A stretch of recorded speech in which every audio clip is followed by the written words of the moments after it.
ya estamos en comunicación con Pepe Sánchez. Pepe es el hombre que, si alguien que tiene estudiado cómo cambiar hábitos para tener una vida más sana, es él. Pero antes de presentarlo, está vía Zoom desde Nueva York, te voy a presentar su mini bio. Mirá.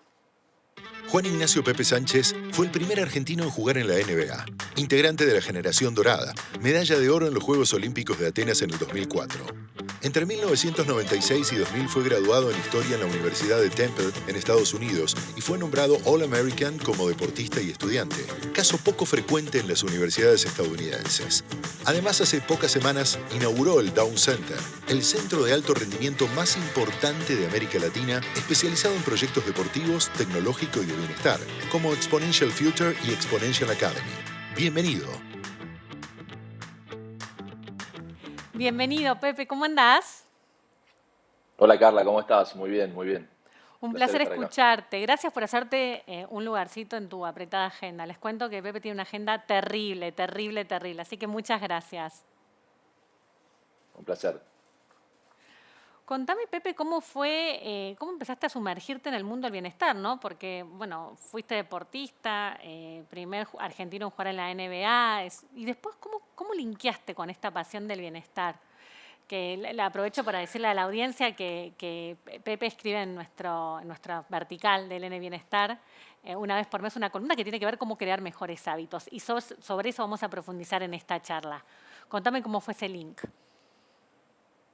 Bueno, mira Carla, cuando jugaba, los hábitos de alto rendimiento son moneda corriente para nosotros, ¿no? Cuando vos sos un atleta de elite, tenés que vivir cuidando, entendiendo que tu cuerpo es tu herramienta y tenés que cuidarla porque ese es tu vehículo, es con lo que trabajás. Entonces, cuando llegó la época del retiro, una de las cosas que siempre me llamaba mucho la atención era por qué todo el mundo nos regalaba los hábitos de alto rendimiento. Quiero decir, se asume que solamente los hábitos de alto rendimiento son para los deportistas de alta competencia, como era mi caso. Entonces, ahí es donde comenzó esta pequeña obsesión que tiene que ver con esto de transmitir que los buenos hábitos y la calidad de vida y lo que genera bienestar no es solamente exclusividad de los atletas, sino que son hábitos que todos podemos incorporar a nuestras vidas, y por eso es lo que todo el tiempo repito, de que todos podemos ser personas de alto rendimiento, no solamente los que estamos en la alta competencia. Y eso tiene que ver con las cuestiones básicas del día a día, digo, cómo comemos, cómo dormimos, cómo nos hidratamos, cuestiones como el bienestar digital hoy que son tan importantes, ¿no? Porque todo el mundo está peleando por nuestra atención.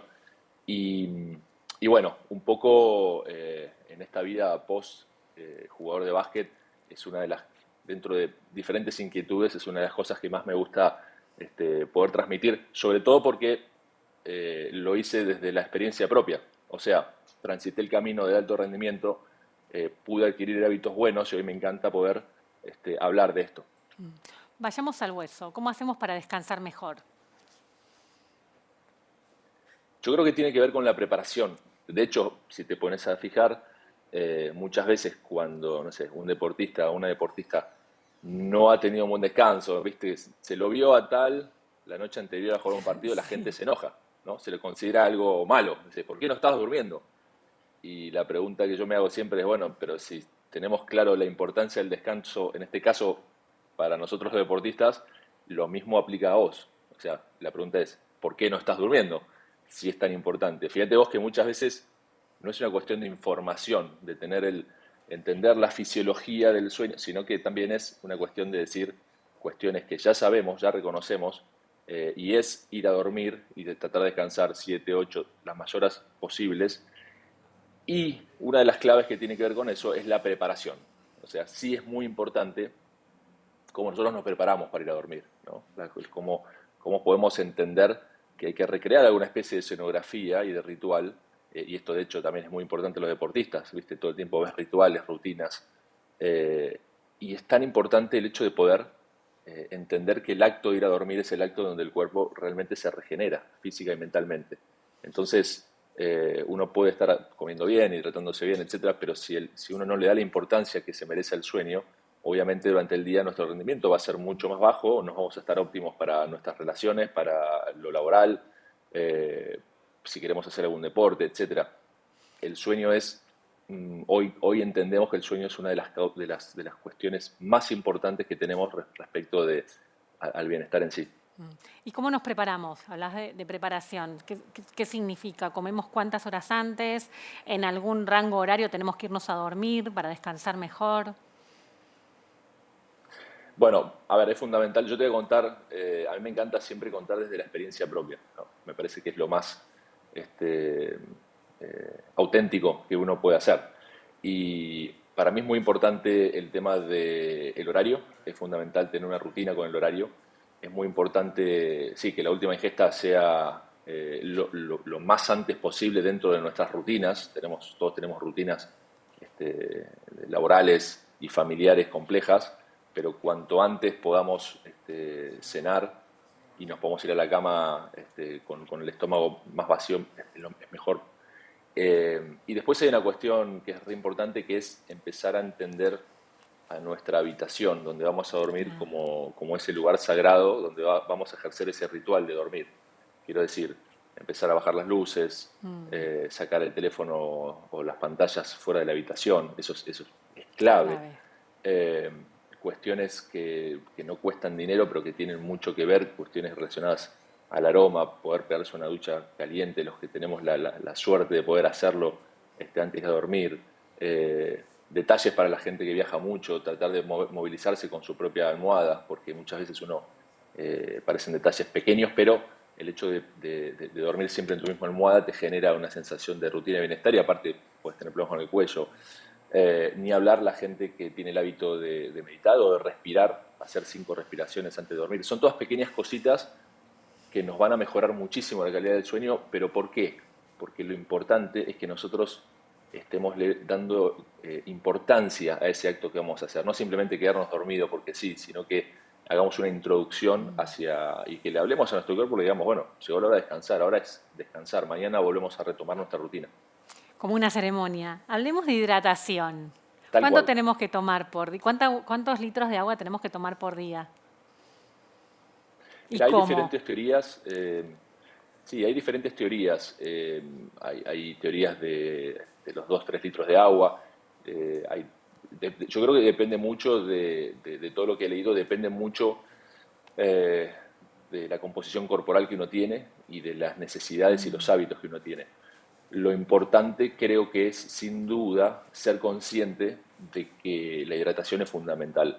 Entonces, si vamos al hecho práctico, el hecho de tener esa botellita al lado y todo el tiempo estar generando pequeñas hidrataciones sería lo ideal. Después, si al final del día uno hizo movimiento o entrenó, obviamente que va a consumir más agua. Si uno tuvo un día más sedentario va a ser un poco menos, pero lo importante es todo el tiempo estar consciente de que el agua es realmente el único la única gran necesidad que tenemos, ¿no? O sea, nosotros podemos, el cuerpo puede permanecer durante días y días y hasta semanas consumiendo poco alimento, pero lo que no puede faltar es el agua. Entonces, fíjate que muchas veces estamos mucho más pendientes del alimento que del agua. Y sin embargo, quizá debería ser al revés, ¿no? Lo primero es estar seguro que estamos bien hidratados y después, obviamente, preocuparnos por tener una alimentación sana. Ejercicio físico. ¿Cómo entrenamos? ¿Con qué frecuencia? ¿Qué tipo de actividad es la más recomendable? Bueno, ese es un punto clave. Mira, yo tengo mis padres que tienen 75 y 70, ¿no? Y mi hijo tiene 7. ¿Qué quiero decir?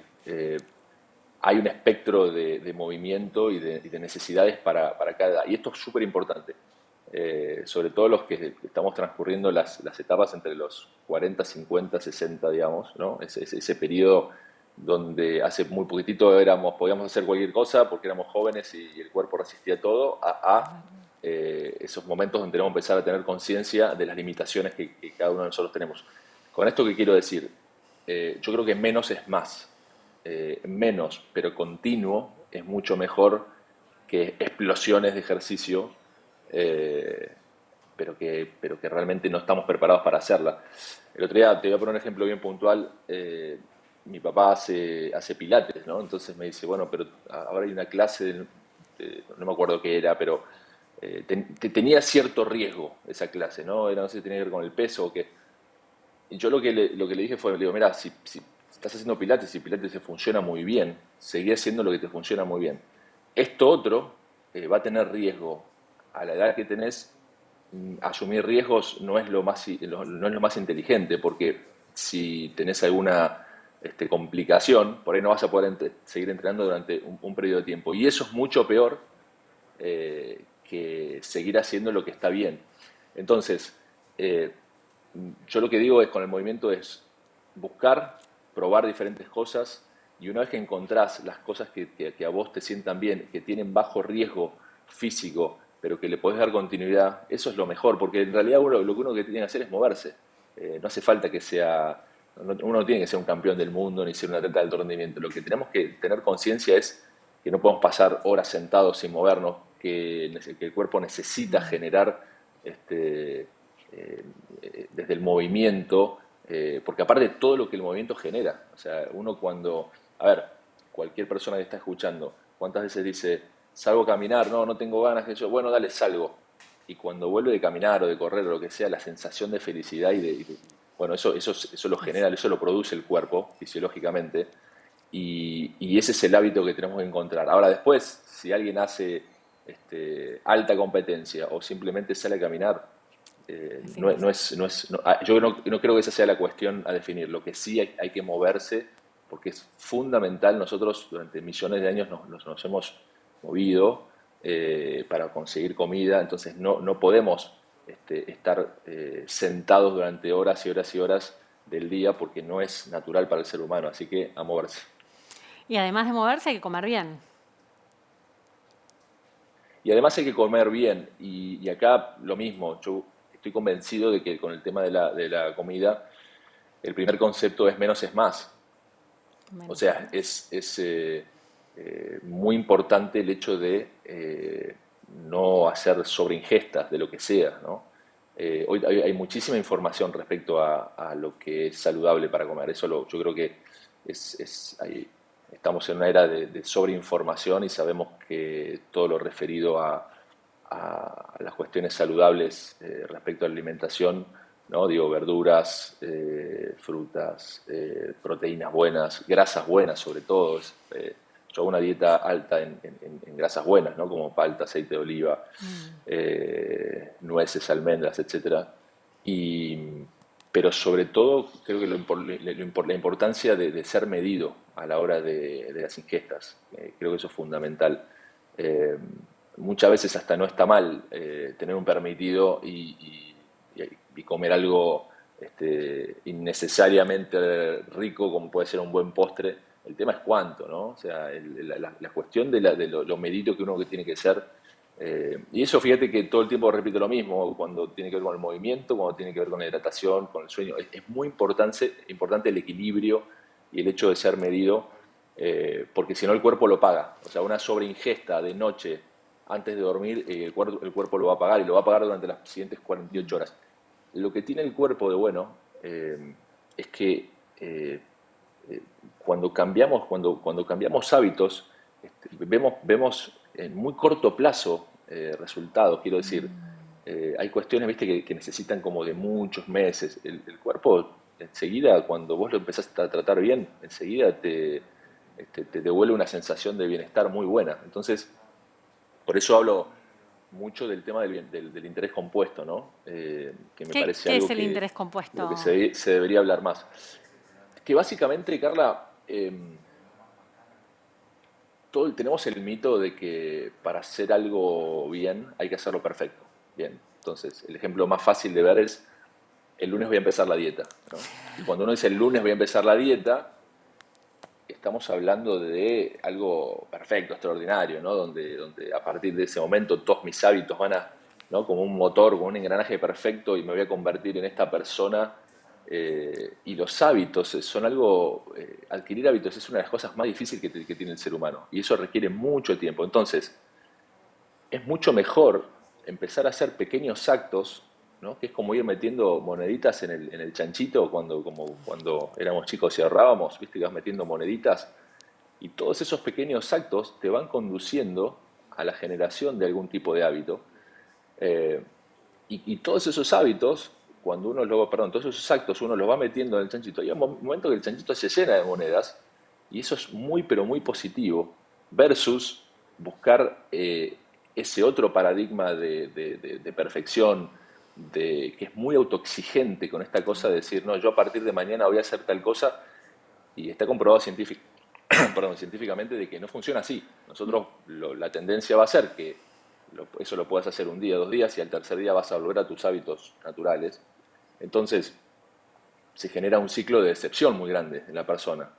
Entonces, hacer pequeñas cositas, quiero decir, y las pequeñas cosas, y para mí esto es súper interesante, incluyen, por ejemplo, iba a comer ese pedazo de torta y no lo comí. Eso también es una monedita adentro, ¿no? No iba a salir a caminar y salí. Entonces, esas pequeñas cositas que uno puede tomar cuenta, puede anotar en una libreta y durante la semana ver todas las cosas que hizo positivas y entonces empezamos a sumar cosas positivas adentro. Si no, todo el tiempo nos estamos autoflagelando, diciendo lo que no hacemos. Y sí, salvo que seas un atleta de súper alto rendimiento, van a ser más las cosas que no haces que las que haces, pero hay que empezar a contar las que hacemos. Y ese es el interés compuesto, ¿no? Que en el paso del tiempo vamos a hacer un montón de cosas que hicimos y eso nos refuerza positivamente. Las metas difíciles de cumplir, ¿no? Eso es muy frustrante. Tengo poquito tiempo, me gustaría profundizar en 2 temas. Uno que tiene que ver con el bienestar digital. ¿Se puede en esta era que necesitamos estar conectados todo el tiempo? Y que me cuentes sobre la iniciativa del Centro de Alto Rendimiento que desarrollaste acá en el país.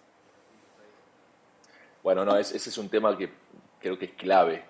Es un tema que todos lo sufrimos, con nosotros mismos, con nuestros hijos.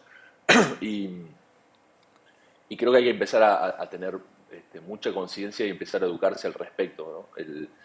Estamos atrapados en un metaverso que todavía no es inmersivo, pero ya es un metaverso que es lo digital, el mundo digital. Entonces, empezar a tomar, digamos, acción real sobre nuestro mundo digital, ¿no? Y ahí aparece también el bienestar digital, digamos. Hay el mundo digital, esto que nos está pasando a nosotros ahora, yo estoy en Nueva York, vos en Buenos Aires hablando por Zoom, es fantástico, bien. Si exageramos, ¿no?, la conexión con lo digital en esta nueva vida laboral, con Zooms y con todos las redes sociales y la conexión que tenemos, llega un momento que el cerebro no está preparado para poder procesar toda esa información y eso afecta al sueño, afecta a que no te moves, afecta al sedentarismo. Entonces, es empezar a tomar verdadera conciencia y empezar a educarse respecto de la cantidad de horas y empezar a estructurar un poco este mundo, Eso te ¿no? iba a preguntar, como en el día a Conectar el día, teléfono. ¿cómo lo implementamos? Es decir, que, bueno, de tal hora a tal hora apagar el teléfono. Es decir, algún consejo práctico para aplicar en la vida. Sí, desde el movimiento, desde cada vez que hago un Zoom, mínimamente me tomo un recreo y me paro y hago movilidad. Digo un Zoom o estoy en la computadora sentado, cada media hora me paro y me muevo, chequeo el tema de hidratación, busco excusas, ¿no? Che, tengo que ir a buscar agua, La hidratación es una gran excusa, por ejemplo, ¿no? Si tengo que ir a buscar el agua, ya tengo la posibilidad de moverme. Clave en el hogar, el tema del teléfono, clave a la hora de sacarlo de la habitación, clave a la hora de poner restricciones que vienen en los teléfonos mismos, ¿no? Las restricciones de horario. Entonces, sumarle movimiento, sumarle hidratación y sumarle horas y estructuras al mundo digital es absolutamente clave. Insisto, creo que las mismas compañías que se dedican a lo digital ya están poniendo foco y diciendo a la gente esto necesita restricciones porque si no perdemos todos. Entonces es muy importante combinar todo el tiempo, sobre todo pónganse en la cabeza, digo, pantalla, silla, esa es la combinación que hay que restringir. Entonces cada vez que estamos durante un tiempo que no debería exceder los 30-40 minutos, pararnos a hacer movilidad. Hay cantidad de información en internet de qué tipo de movilidad uno puede hacer en un metro cuadrado. Tomarse esas pequeñas pastillas y desconectar por un segundo. Obviamente lo visual también es un tema.